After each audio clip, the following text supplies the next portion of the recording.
hemos escuchado en medio de las enseñanzas a las que acudimos en muchas ocasiones durante nuestra vida como creyentes. Efesios 6 del 10 al 18 dice, el título aquí dice la armadura de Dios, dice en mi Biblia. Creo que su Biblia debe de decir de la misma manera. Dice, por lo demás, hermanos míos, y Pablo está hablando aquí a los Efesios, por lo demás, hermanos míos, fortaleceos en el Señor y en el poder de su fuerza, vestidos de toda la armadura de Dios, para que podáis estar firmes contra las acechanzas del diablo. Porque no tenemos lucha contra sangre y carne, sino contra principados, contra potestades, contra los gobernadores de las tinieblas de este siglo, contra huestes espirituales de maldad en las regiones celestes.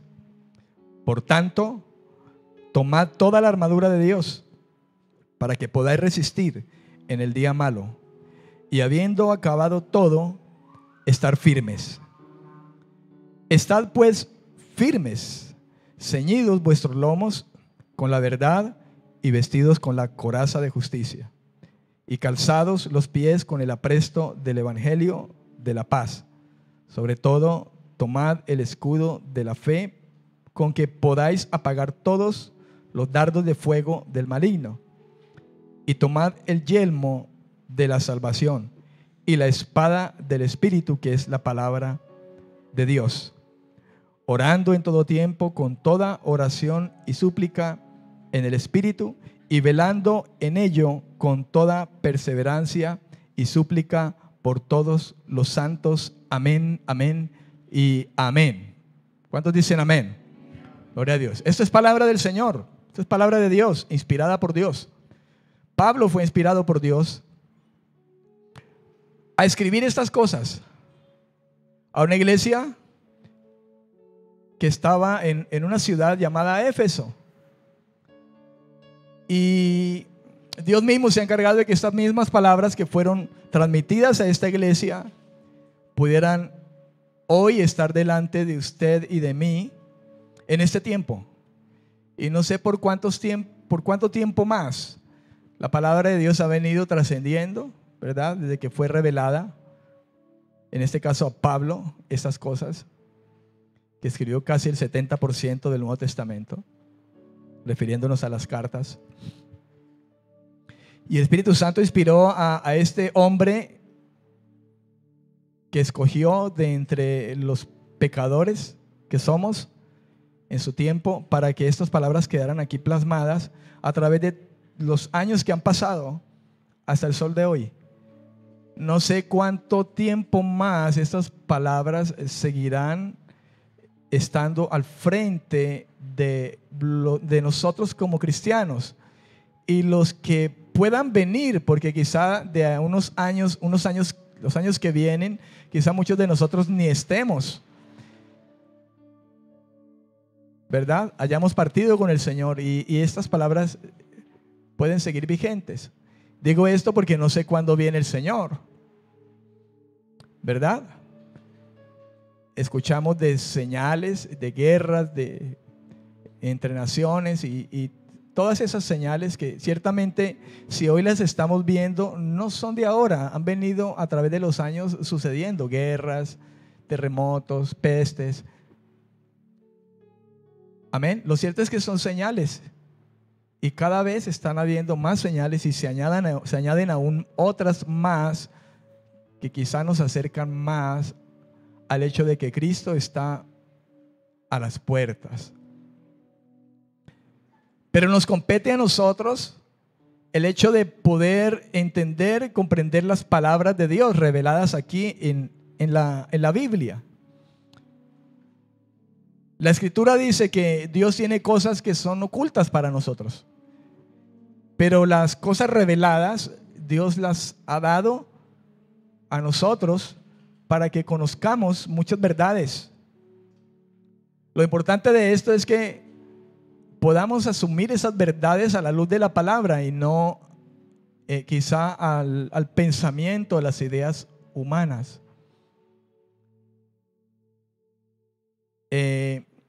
Una de las cosas que quizá le pueda costar al cristiano en algún momento de su vida es quizá el hecho de desaprender algo que ha venido aprendiendo erróneamente y estar abierto para aprender, y ese aprender esté basado precisamente en la Escritura, porque ella fue inspirada por Dios y dice útil para enseñar. Así que rogamos a Dios que Dios nos enseñe, ¿verdad? Rogamos a Dios que Dios nos enseñe, pero rogamos también a Dios y disponemos en nuestro corazón el poder tener un corazón enseñable, un corazón humilde, un corazón manso, que acepte lo que la palabra de Dios dice. ¿Qué dice la Biblia? ¿Qué dice su palabra? ¿Sabe? Meditando acerca de la guerra espiritual que yo mismo llegué a practicar de la manera errónea, yo meditaba en eso y pensé en algunos términos. Meditando en la guerra espiritual que yo mismo hacía erróneamente, yo meditaba en eso y pensaba en que de alguna manera la guerra espiritual se ha llegado a convertir en algo fantasioso cuando ha sido mal aplicada, en misticismo, fetichismo, ¿verdad? Había otra palabra y se me escapó ahora. Bueno, ¿por qué lo digo? Porque en alguna ocasión yo llegué a escuchar a gente que enseñaba que tenías que levantarte en la mañana y entonces te levantabas y te colocabas la armadura de Dios y entonces te ponías las botas con el apresto del evangelio y te colocabas el cinturón y entonces y se ponían el casco y lo hacían literalmente, y me pongo el casco y me pongo acá y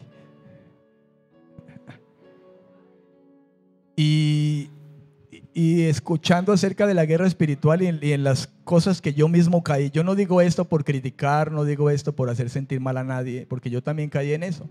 Yo estuve atravesando demonios con la espada del Espíritu y lo atravieso.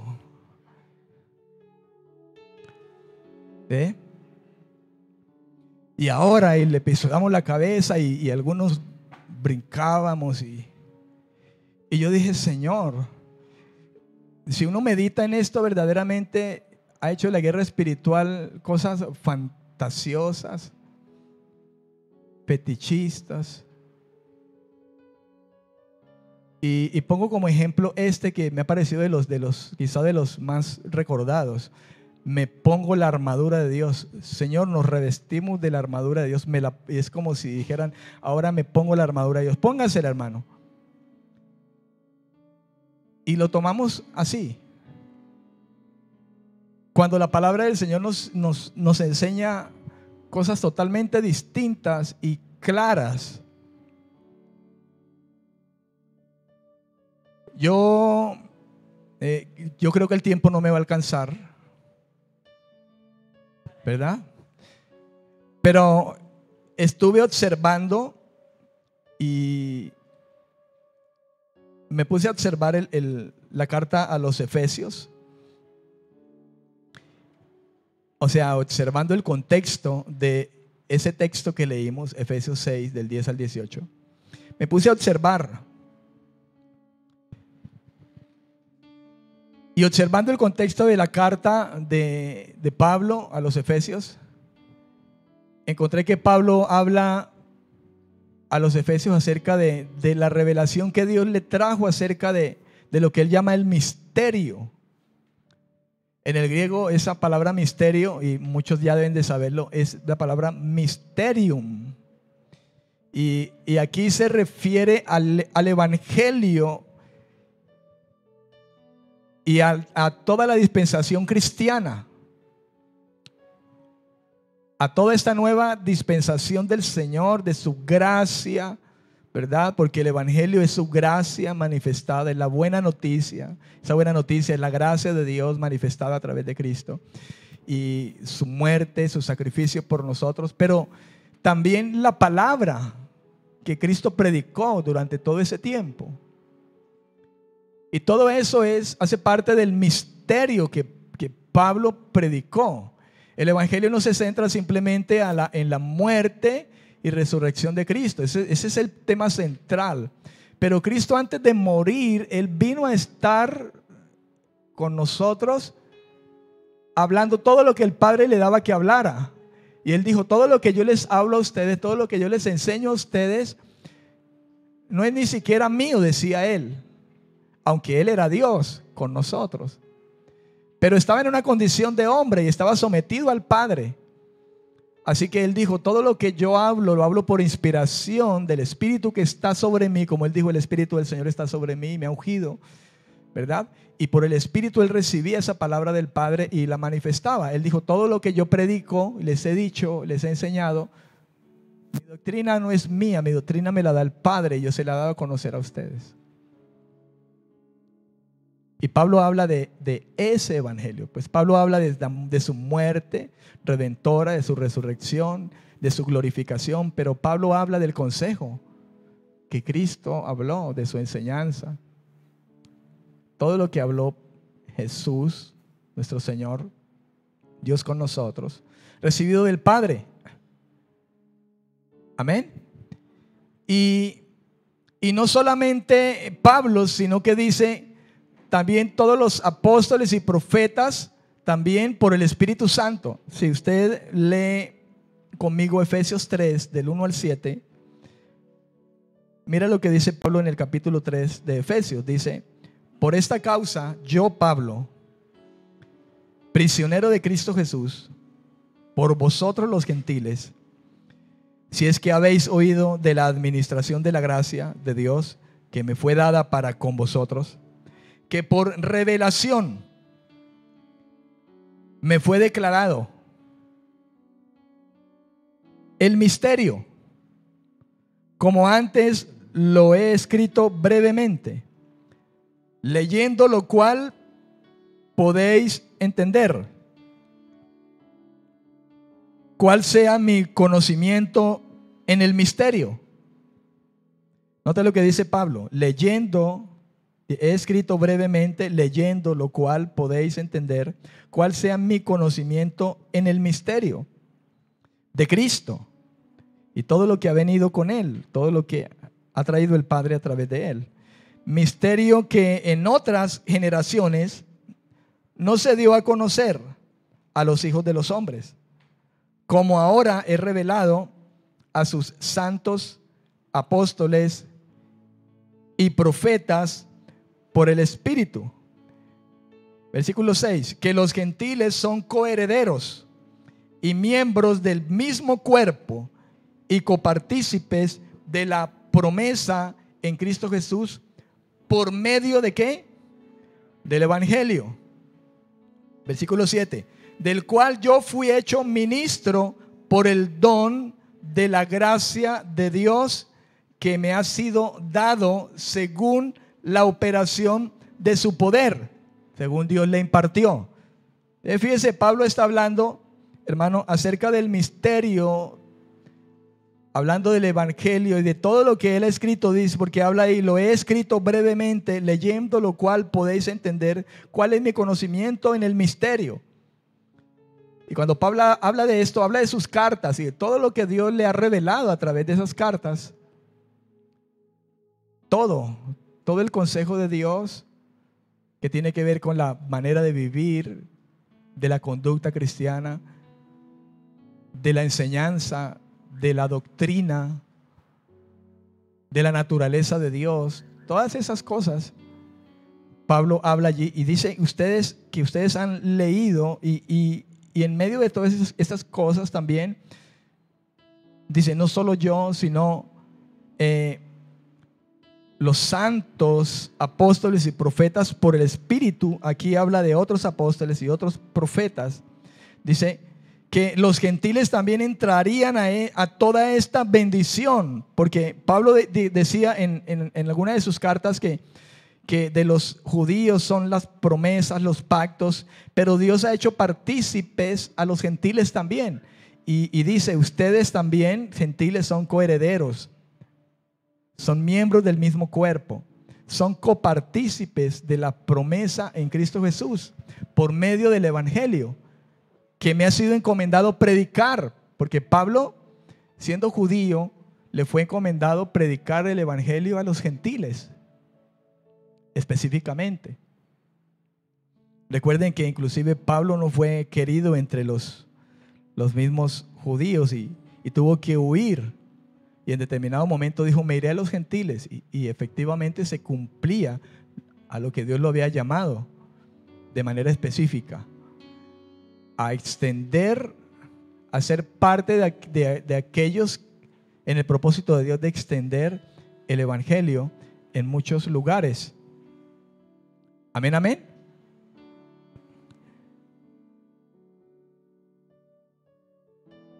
Cuando habla de profetas, allí dice apóstoles y profetas. Esa palabra en el griego, el diccionario dice que es profetes. El diccionario de las palabras en el griego es profetes. Y esta palabra de la que habló Pablo aquí, profetas, estos profetas, se refiere a quienes específicamente poseían el don profético en aquel tiempo de la iglesia primitiva. El don profético impartido por el Espíritu Santo. De ese que habla en Primera de Corintios, creo que es capítulo 12, donde habla acerca de los dones, y que si alguien se levanta a profetizar, que lo hagan 1, 2, máximo 3, y se haga en orden, y que la profecía tiene que ser juzgada, tiene que ser analizada. Y por eso dice, hágase todo decentemente y con orden. Recordando aquellos profetas en aquel tiempo, de los que habla también la Biblia, con respecto a maestros y profetas que habían en aquel tiempo, cuando Pablo fue llamado al ministerio. Llegó el tiempo de Pablo para ir y predicar el evangelio, y dice que habían profetas en aquel tiempo y habían maestros en aquel tiempo. Profetas como en Hechos de los Apóstoles habla de Agabo, que profetizó a la vida de Pablo cosas que se cumplieron, ¿verdad? Tuvieron cumplimiento, y eran hombres de Dios, muy del Espíritu Santo, con un don específico, un don profético especial en la vida de ellos. Déjeme leer un comentario aquí en esta Biblia acerca de estos profetas que dice el diccionario.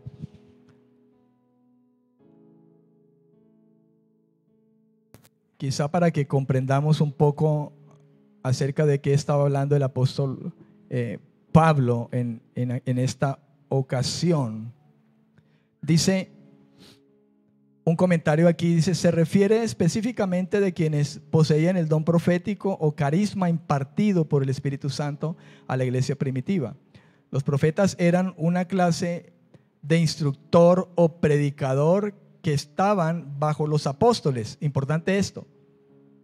Estaban bajo los apóstoles y encima de los maestros, según Primera de Corintios capítulo 12 versículo 28. Vamos a poner una marca aquí, vamos a mirar qué dice Primera de Corintios 12, 28. Leámoslo. Primera de Corintios capítulo 12 versículo 28. Dice la escritura: y a unos puso Dios en la iglesia, primeramente apóstoles, y luego profetas, lo tercero maestros, y luego los que hacen milagros, después los que sanan, los que ayudan, los que administran, los que tienen don de lenguas, son todos apóstoles, versículo 29, son todos apóstoles, son todos profetas, todos son maestros, hacen todos milagros, tienen todos dones de sanidad, hablan todos en lenguas, interpretan todos. Procurad, versículo 31, pues los dones mejores, mas yo muestro un camino aún más excelente. Bueno, esa es la antesala al capítulo 13 acerca del amor, que es el camino más excelente por encima de los mismos dones espirituales. Pero entonces, dice allí, estos profetas estaban bajo los apóstoles y encima de los maestros. Como los apóstoles no permanecían en su lugar, como los apóstoles no permanecieron en lugar como los maestros, parece que fueron diferentes los profetas. Estos fueron diferentes a los maestros, porque mientras estos, o sea los maestros, hablaban de manera tranquila, conectada y didáctica. Aquí es importante, ¿verdad? Maestros, didáctica, eso tiene que ver con enseñanza. Didáctica adaptada para instruir e iluminar a los oyentes. Los maestros, dice, los profetas hablaban del impulso e inspiración repentina en el momento, como indica 1 Corintios capítulo 14, que lo hemos leído acerca del don de lenguas, y que habla de las lenguas y de aquel que profetiza. Parece que este discurso probablemente fue adaptado por medio de la exhortación poderosa para despertar el sentimiento y conocimiento de los oyentes. O sea, esta era la labor de los profetas.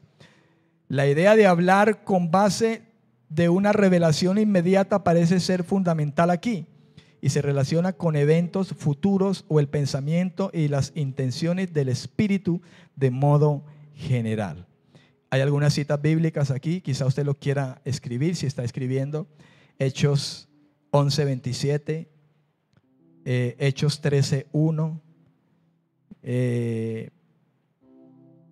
Primera de Corintios 12:32, 37, Efesios 2:20, Efesios 3:5, Efesios 4:11.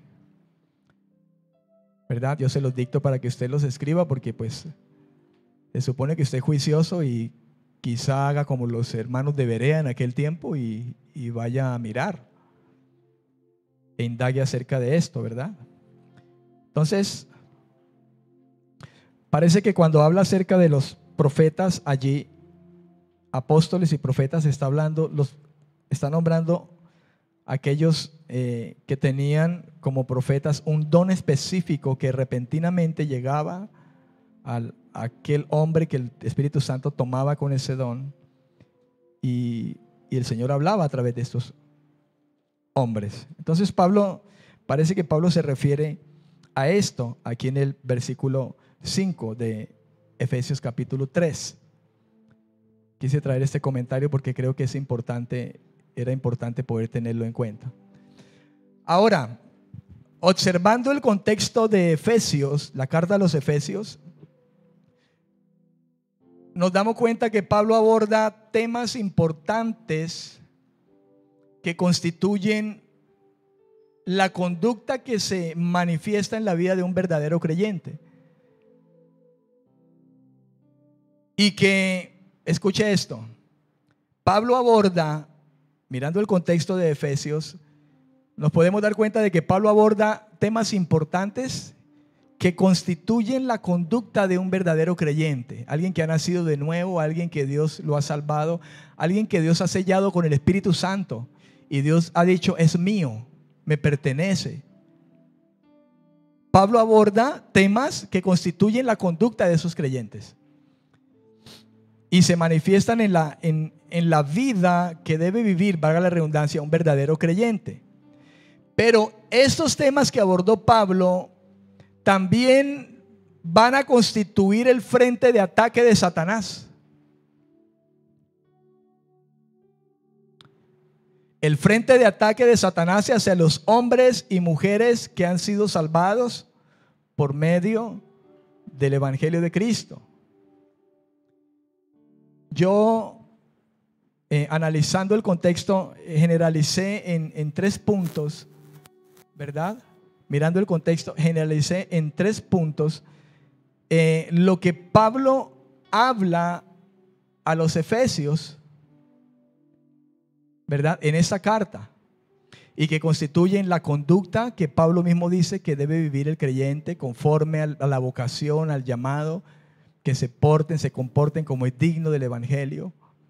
Y entonces pude encontrar 3 puntos generales. Si usted quiere escribirlos, puede escribir 3 frentes que Pablo toca allí con respecto a la conducta de los cristianos. Y esto lo escribió a los efesios, pero esto no era solamente para los efesios. Esto era para todo cristiano, todo creyente, y nos toca a nosotros hoy, después de todos esos años, y a los que vendrán, si antes no ha venido Cristo. ¿Comprende? Entonces, el primer frente, andar en el verdadero amor de Dios por medio de Cristo. Ese es el primer frente que Satanás puede atacar en la vida de un creyente. Su andar en el verdadero amor de Dios, el que ha recibido por medio de Cristo. En Efesios capítulo 3, del versículo 14 al 21, se encuentra esa porción de la palabra donde nosotros podemos encontrar acerca de ese frente. Cuando digo frente, hablo del frente que se convierte en un objetivo de Satanás. El objetivo de Satanás, en otras palabras, es hacer que el verdadero creyente no ande en ese amor de Dios, no pueda conocer ese amor de Dios, porque la Biblia dice que Dios es amor, y aún Jesús, cuando habló de todo el consejo de Dios, lo habló en 2 mandamientos.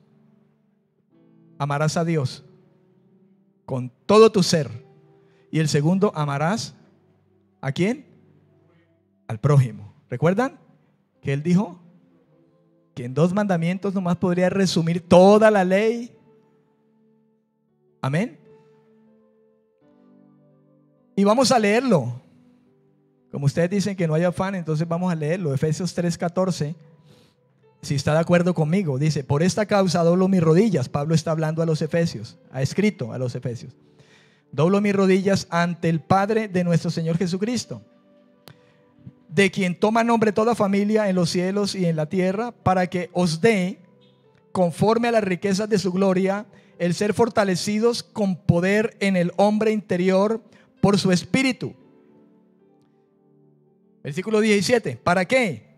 Para que habite Cristo por la fe en sus corazones, a fin de que, arraigados y cimentados en amor, sean plenamente capaces de comprender con todos los santos, todos los cristianos, cuál sea la anchura, la longitud, la profundidad y la altura, y de conocer el amor de Cristo. Note usted, cuál es la profundidad, la anchura, la altura, la longitud, y de conocer ese amor,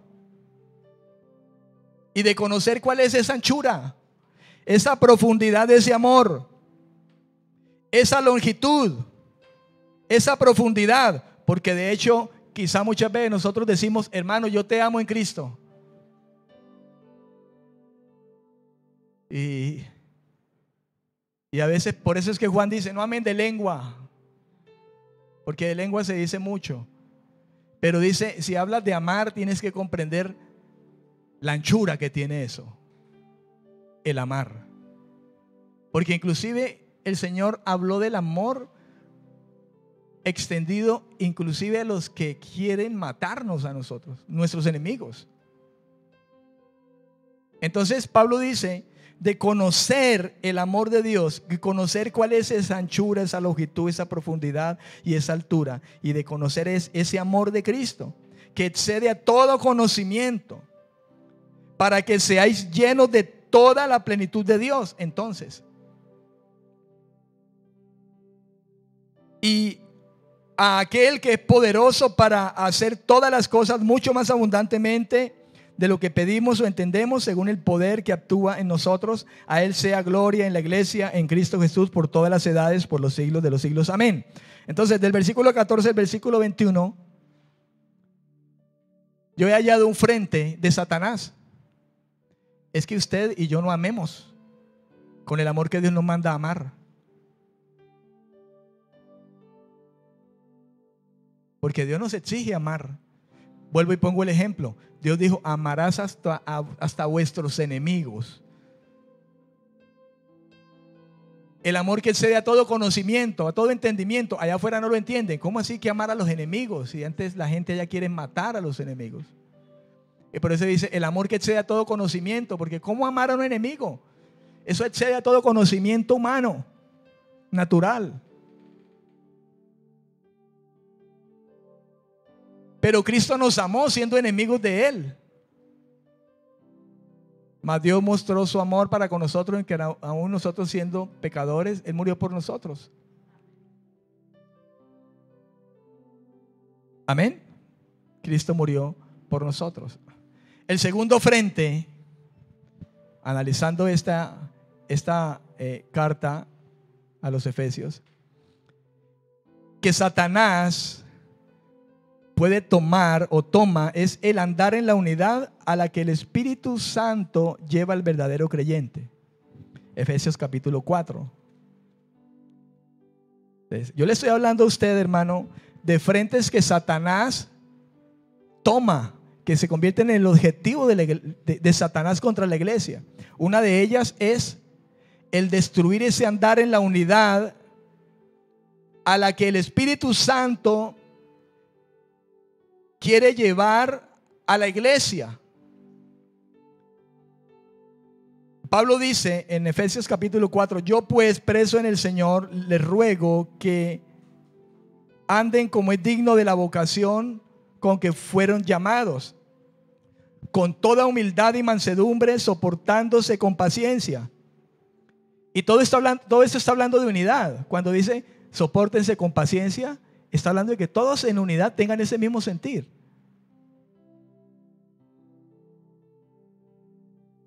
Los unos a los otros en amor. Y fíjense, aquí dice en amor. Mire cuán importante, en amor. Y ese amor de Dios. Solícitos en guardar la unidad del Espíritu, en el vínculo de la paz. Escuche, un cuerpo y un espíritu, como fuisteis también llamados, en una misma esperanza de vuestra vocación. Un Señor, una fe, un bautismo, un Dios y Padre de todos, el cual es sobre todos y por todos y en todos. Pero a cada uno de nosotros fue dada la gracia conforme a la medida del don de Cristo, por lo cual dice: subiendo a lo alto, llevó cautiva la cautividad, dio dones a los hombres. Y eso de que subió, ¿qué es? Sino que también había descendido primero a las partes más bajas de la tierra. El que descendió es el mismo que también subió por encima de todos los cielos para llenarlo todo.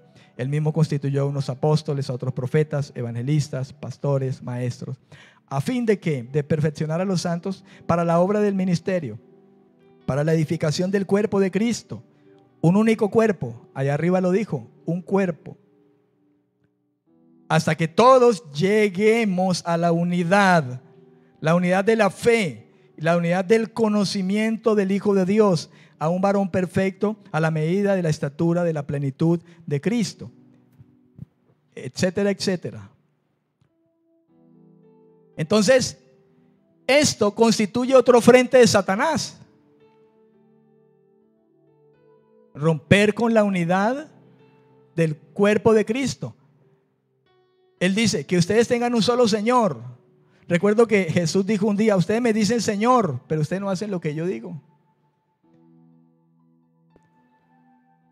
Cuando la iglesia le dice Señor a Jesús en este tiempo, pero no hacen todo lo que Cristo dice que hagamos, entonces no hay unidad.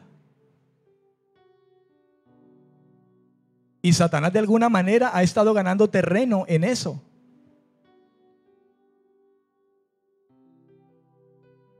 Amén. una fe, un mismo espíritu.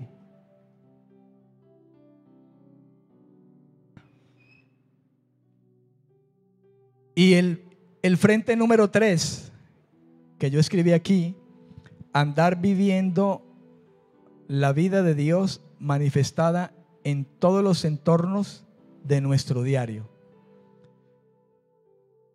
Andar viviendo la vida de Dios manifestada en todos los entornos de nuestro diario. Este sí no lo vamos a leer porque es más larguito, pero se lo dejo de tarea a usted, si usted lo quiere corroborar. Y coloqué aquí desde Efesios capítulo 4, desde el versículo 17 hasta el capítulo 6, 9. Efesios capítulo 4, versículo 17 hasta el capítulo 6, versículo 9. O sea, todo eso allí, Pablo habla, escuche, acerca de la vida del cristiano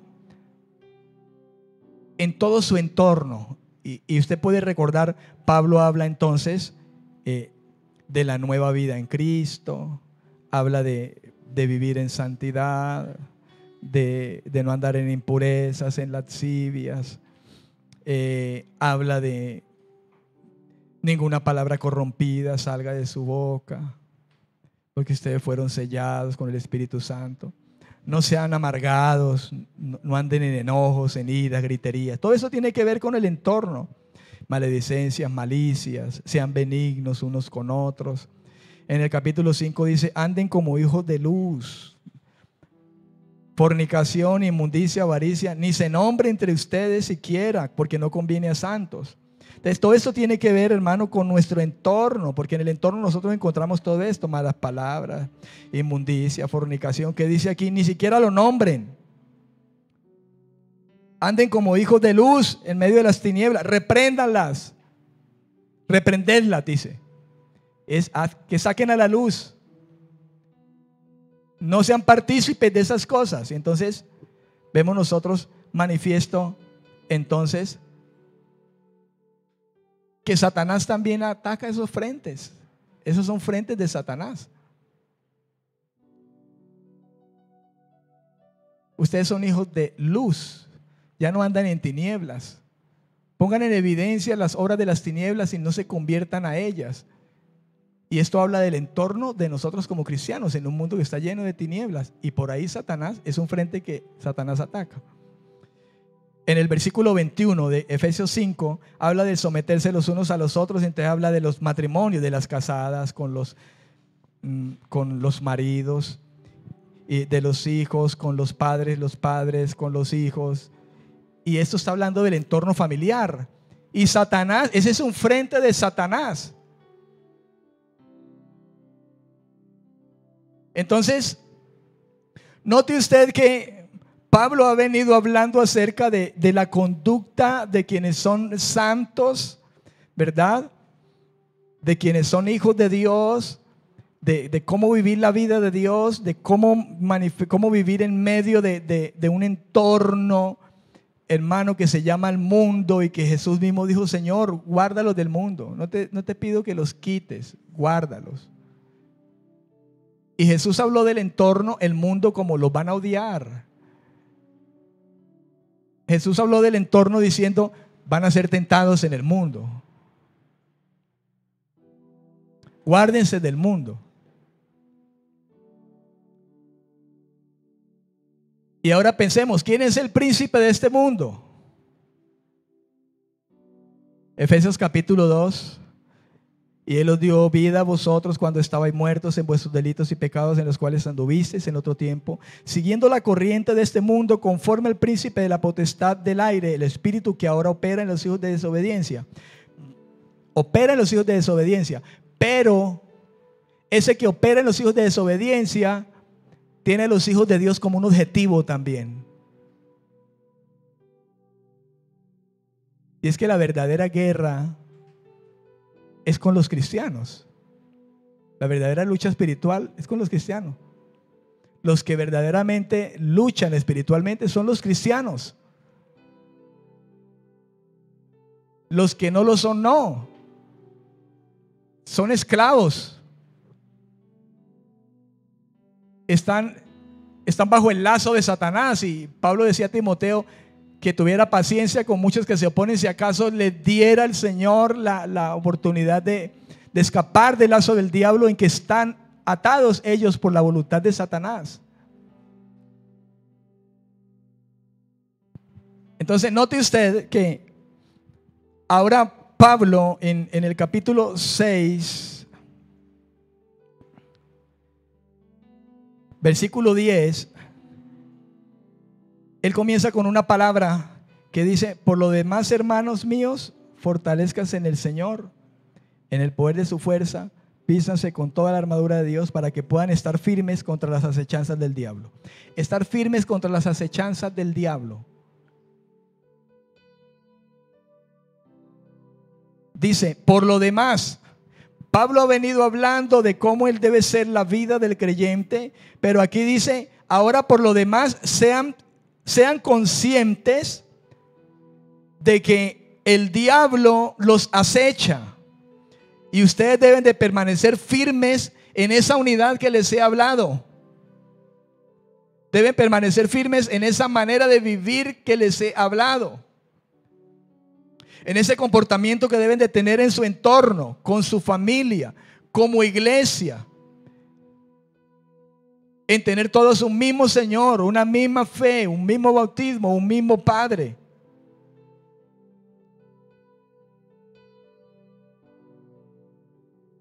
Porque esos son los frentes de Satanás. Por eso en el capítulo 6, versículo 10 dice: por lo demás, hermanos, ahora les voy a decir, fortalezcanse en el Señor y en su poder. ¿Por qué debemos fortalecernos? Porque somos objetivo de Satanás. ¿No es el cometido que se cumple en muchas congregaciones donde hay divisiones, donde ministros con ministros no se quieren, ni siquiera se pueden ver, donde la iglesia, las congregaciones compiten por quién tiene la iglesia más grande?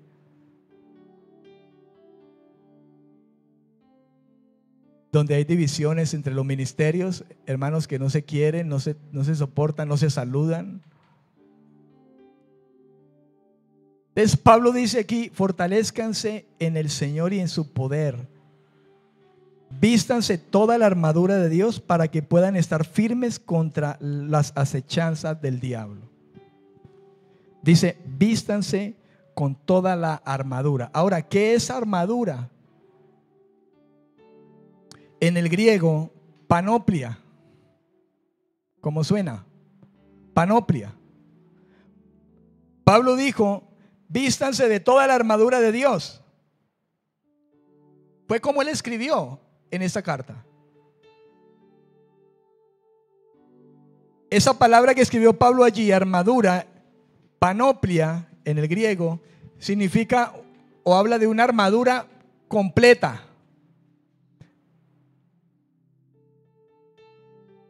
O de un vestido completo. Sepa usted que esas son palabras que Pablo usa como figuras, que usa para tratar de enseñar una verdad espiritual.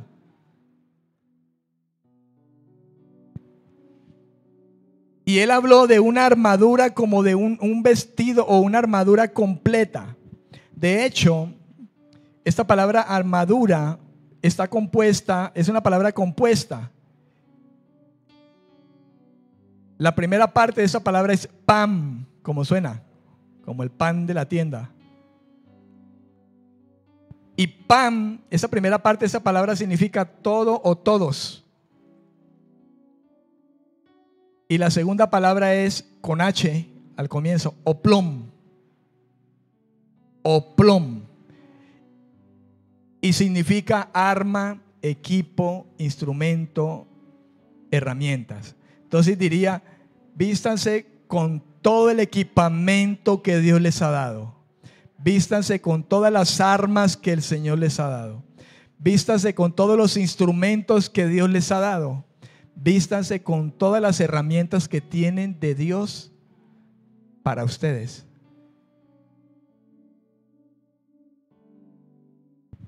Dice, vestíos. Esa es otra palabra que si usted la quiere escribir la puede tener en cuenta. Vestíos o vestirse. En el griego es enduo o enduó, porque tiene un acento en la O. Enduó. Significa poner, vestir. La palabra vestíos en el griego enduó, como lo escucha, significa poner, vestir. Escuche, de ahí la idea de Pablo. La idea de Pablo de vístanse o revístanse con toda la armadura de Dios. Vístanse toda la armadura de Dios.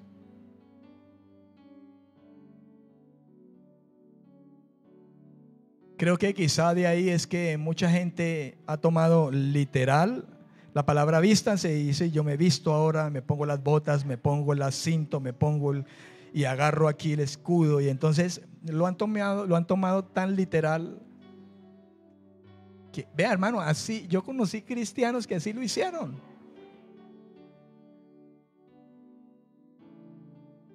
Literalmente. Amén. La preparación para la lucha espiritual la describe Pablo como el vestirse con una armadura. Es una descripción. Él está dando simplemente una figura, está usando, ¿cómo se dice? Una figura, una simbología, una analogía, así como el soldado, en este caso romano, porque de este el ejemplo que ha tomado, ¿no es cierto? Así vístanse también.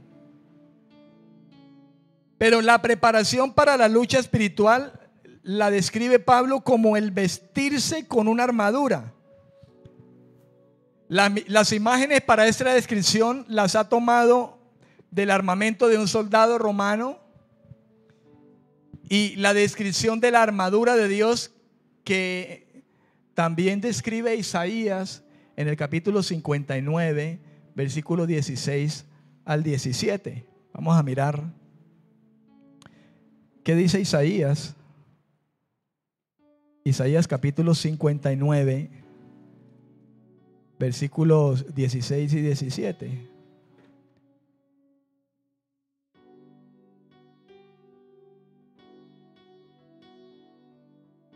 En Isaías 59, 16 y 17 dice, y vio que no había hombre y se maravilló que no hubiera quien se interpusiese, y lo salvó su brazo y le afirmó su misma justicia, pues de justicia se vistió como de una coraza, con yelmo de salvación en su cabeza, tomó ropas de venganza por vestidura y se cubrió de celo como de manto. Y ciertamente, de alguna manera, la figura o a lo que nos describe el profeta aquí es al mismo Jesús.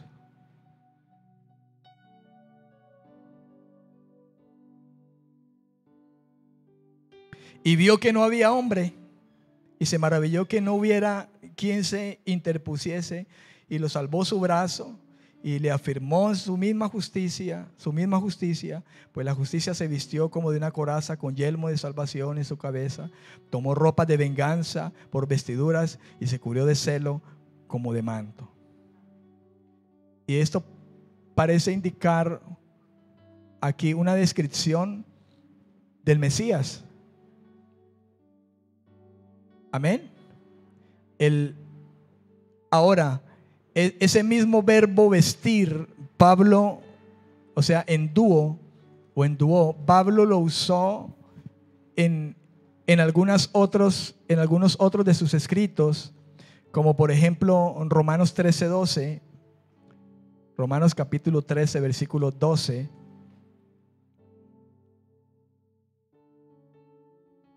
Pablo a los romanos En el capítulo 13, versículo 12 dijo: la noche está avanzada y se acerca el día. Desechemos pues las obras de las tinieblas y vistámonos las armas de la luz.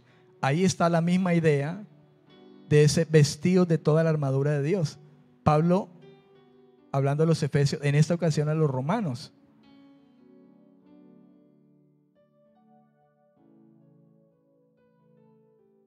En el versículo 14, también un poco más adelante, dice: yo sé y confío,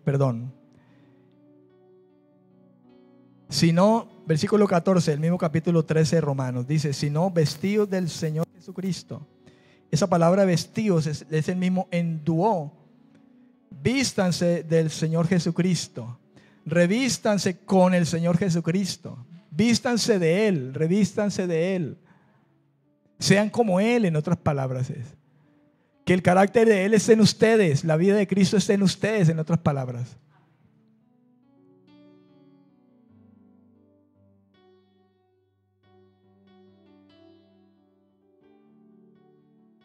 En el mismo Efesios capítulo 4, versículo 24, Pablo dice: y vestidos del nuevo hombre. Ahí está, vestidos en dúo. Pónganse, vístanse, revístanse con, vístanse de el nuevo hombre creado según Dios, en la justicia y santidad de la verdad. Y Colosenses capítulo 3, versículo 10. Me fui muy atrás. Colosenses capítulo 3, versículo 10. Mire lo que dice Pablo: y revestido del nuevo, el cual, conforme a la imagen del que lo creó, se va renovando hasta el conocimiento pleno. Entonces ahí usó Pablo de nuevo ese término. El versículo 12 también dice: vestíos pues como escogidos de Dios, santos y amados, de entrañable misericordia, de benignidad, de humildad, de mansedumbre, de paciencia. Yo le preguntaría a usted: ¿no son frentes de Satanás estos? ¿No son frentes de Satanás de que nosotros no seamos santos y amados? ¿No será frente de Satanás de que nosotros seamos gente inmisericordiosa? ¿No será frente de Satanás de que nosotros nos volvamos malignos en lugar de benignos? ¿No será frente de Satanás de que en lugar de ser humildes seamos arrogantes? ¿No será frente de Satanás de que en lugar de que seamos mansos seamos gente de ira, de pleitos?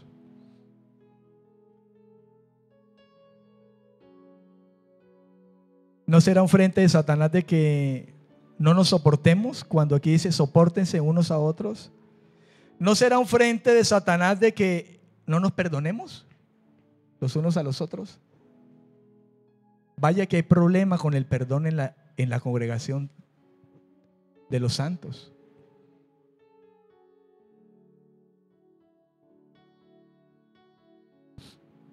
¿Amén o no amén? No sé si se está de acuerdo conmigo, pero yo estoy. Versículo 14 también, pastor. Y sobre todas estas cosas vestidos de amor, porque este es el vínculo ¿qué? Perfecto. Entonces, si dice vístanse de amor, ¿no será esto un frente de Satanás que no vivamos en amor y que conozcamos el verdadero amor?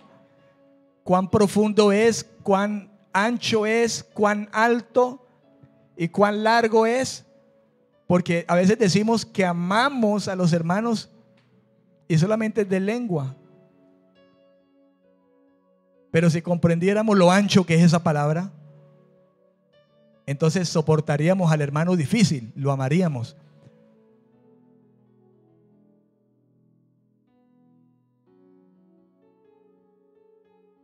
Usted dígame solamente si está de acuerdo, si no, no lo diga. Pero yo creo que la palabra de Dios nos deja ver, hermano, cómo es que nosotros podemos ir descubriendo verdaderamente lo que significa tener una guerra espiritual.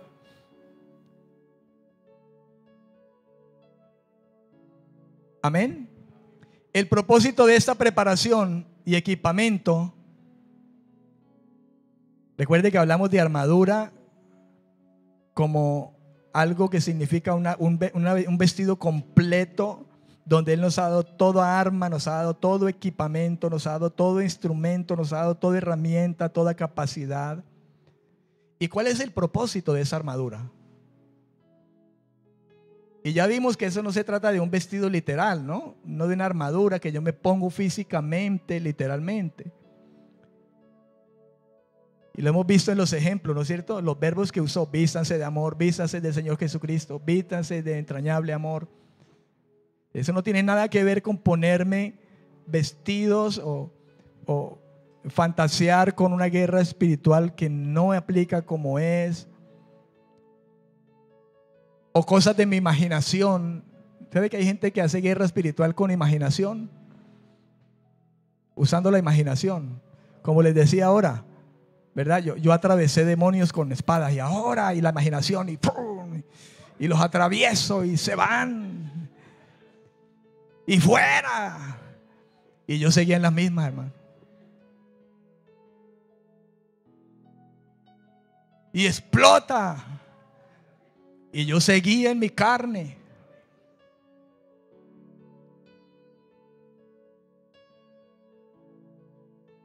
Yo vuelvo y digo, yo no digo esto para ofender a nadie, hermano, pero es que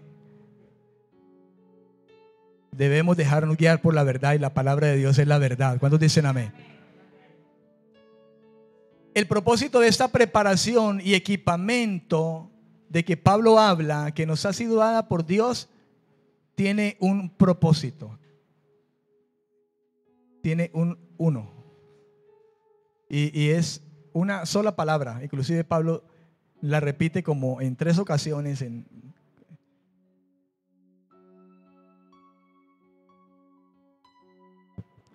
es para que podáis estar firmes. ¿Firmes de qué, pastor? Contra las acechanzas del diablo. ¿Qué es firme? ¿Qué quiso decir Pablo cuando dijo firme? En el griego con H al comienzo, istemi. Istemi. Istemi, con H al comienzo. Istemi. Pablo dijo, para que podáis estar istemi. O sea, ustedes permanezcan en ese lugar donde Dios los ha puesto. Ustedes sean inamovibles. Ustedes permanezcan de pie. Eso es como cuando dijo el Señor, aquel que construyó su casa sobre la roca, y vienen los vientos, vienen los ríos, vienen todas esas cosas que hablan de tribulaciones, de tentaciones, de todas esas cosas que el mundo, el diablo mismo puede traer, pero dice, como está en la roca, no la mueve nadie. Y a su nombre, firme, inamovible, en su lugar, firme. Ese es el propósito de esa armadura de que Pablo habla allí. O sea, de todo ese equipamiento que nos ha dado, de toda esa instrumentación, de todas esas herramientas, de toda esa gracia, porque todo eso ha venido por gracia de Dios. Aquel que es de Él. Y Él dice, vístanse con todo eso, revístanse, vivan, pónganselo. Y ese pónganselo, comprenda que, espero me comprenda, no es literalmente ponerme algo allí o imaginarme algo, no, sino que esté en mí, que haga parte de mi vida, de mi vivir. Yo ando en eso. Ahora esta palabra firme toma un ámbito militar que nos invita a estar firmes. ¿Y firmes ante qué? Pablo dice las acechanzas. ¿De quién? Del diablo. En el griego, metodeia, con H intermedia entre la T y la O. Meto, con H intermedia, D-I-A. Metodeia. Y cuando Pablo dijo las acechanzas del diablo, quiso decir la astucia. No sé si usted recuerda en Génesis capítulo 3, cuando la Biblia habla de la serpiente que era entre los animales la más astuta, y esa serpiente allí era Satanás mismo. No sé si Satanás se posesionó del cuerpo de esa serpiente o se convirtió en serpiente, no lo sabemos. Lo cierto es que dice que era el diablo ahí y que era astuto. Y Pablo está advirtiendo de eso. Y en esa advertencia dice: tienen que estar firmes, porque el diablo no ha parado de acechar. Él no ha parado en sus métodos. Él no ha parado de obrar con su astucia. Eso significa acechanza en el griego metodeia, astucia. Significa artimañas. Y escuche esta, mala jugada. Las malas jugadas de Satanás.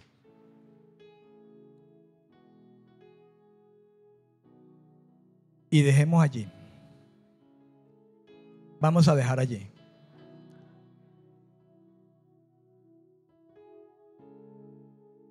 Yo lo invito a que usted pueda irse al contexto de Efesios, léalo, analícelo. Y creo que podemos llegar a la conclusión del por qué Pablo dice: por lo demás, hermanos, ahora fortalezcanse en el Señor. ¿Por qué me tengo que fortalecer? ¿Por qué me tengo que vestir? Porque, hermano, hay una unidad en la que Dios quiere que andemos. Hay un vínculo perfecto que se llama amor, y Dios quiere que andemos en él. Dios quiere que nosotros nos sometamos los unos a los otros, y habla de la familia, de los casados, de los hijos, de los jefes.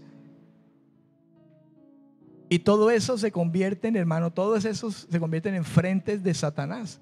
Y por eso es que dice: por eso ustedes tienen que fortalecerse en el poder de su fuerza, vestirse con la armadura de Dios. Y bueno, que Dios nos permita poder continuar con este tema y ya entrar en mirar cuáles son esas armas y cómo es esa guerra realmente a la que hemos sido llamados. Amén, amén. Oremos a Dios. Padre, en el nombre de Jesucristo te bendigo en esta noche. Bendito sea su nombre. Bendito sea usted por su palabra. Bendito usted, Señor, por la revelación que nos has traído. Gracias por abrir nuestros ojos, porque ciertamente la Escritura habla del Evangelio como aquello que ha venido para alumbrarnos. Tu palabra dice: y les resplandezca la luz del Evangelio, a la que a muchos no, pero a nosotros has hecho resplandecer la luz del Evangelio, de la buena noticia, de la gracia, y todo lo que implica esa gracia en Cristo. Todo lo que implica esa gracia en Cristo: nuestra salvación, nuestra redención, el ser santificados, apartados para usted, en una vida conforme a la vida de Dios, no ajenos a la vida de Dios, sino conforme a la vida de Dios. Una vida, Señor, en cuyo entorno, Señor, nos encontramos allí, Señor, en un ámbito, Señor, de oscuridad, en un ámbito, Señor, de tentación, de prueba, de dificultad. Pero que usted, Señor, nos has capacitado, nos has dado, Señor, todo lo necesario. Y por eso dice: vístanse la armadura, todo el equipo, todo el instrumento, toda la herramienta que Dios les ha dado. Vístanse para que estén firmes. Y te pedimos, Señor, que nos ayudes a ser entendidos más y más de esto. Danos dirección. Danos dirección, Señor, para que podamos comprender con todos los santos, como Pablo hablaba de esta manera. Esto es, todos aquellos, Señor, a los que nos has llamado para ser suyos, Señor, que podamos saber cómo debemos librar en medio de este mundo una guerra, Señor, que no podemos ignorar. Ayúdanos a comprender y a entender la verdad. Porque usted dijo un día, conocerán la verdad y la verdad les va a hacer libres. Si es el Hijo el que los liberta, serán verdaderamente libres. Ayúdanos a vivir en esa libertad, Señor, de la revelación de tus palabras. Te lo suplicamos en esta noche. Toda la gloria y honra le pertenecen a usted. Esta es tu palabra, Señor. He predicado tu palabra. Glorifícate en medio de tu palabra, en nuestros corazones, para la gloria de tu nombre, en Cristo Jesús. Amén, amén y amén. Gloria a Dios. Gloria a Dios por todo esto. Amén. Bendiciones, amados. Bendiciones.